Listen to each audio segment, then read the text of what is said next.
So, Willie, Ghislaine Maxwell was not on Capitol Hill for her deposition today. She spoke from prison, all of that happening virtually.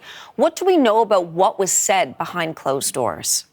That's right, Hillary. Well, not a whole lot. Ghislaine Maxwell invoked her Fifth Amendment rights. Now, this was expected, but it still left lawmakers and victims looking for answers. So as you mentioned, she appeared briefly, virtually, in front of the House Oversight and Government Reform Committee. Let's take a listen to James Comer. He's the Republican chair of the committee. Explain why we didn't hear, or what it would take to hear more from Maxwell. Just to be clear, what her attorney said, Maxwell didn't say, her attorney said that she would answer questions if she were granted clemency by the President Trump.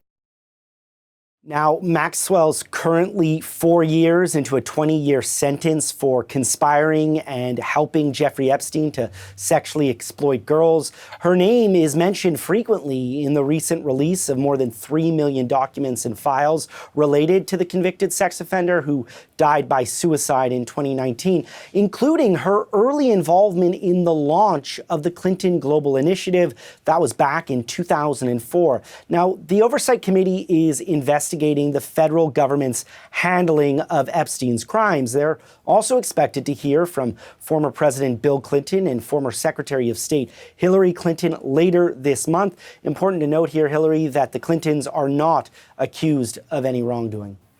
Okay, and Willie, in a related matter, the Department of Justice is allowing Congress to view unredacted Epstein files. What can you tell us about that? That's right. So there's been widespread frustration with just how much information the Department of Justice redacted from those millions of files that it released pertaining to Epstein. And now lawmakers have the opportunity to review the unaltered documents, but they're only allowed to take notes, and even their aides are not allowed in to the Department of Justice to review those files. This, though, comes after the House Judiciary Committee's ranking member, Democrat Jamie Raskin, sent a letter to the DOJ requesting access.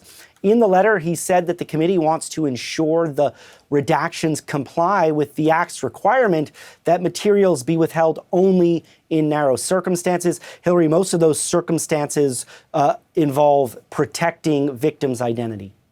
Okay, Willie, thank you for all the updates. The CBC's Willie Lowry in Washington.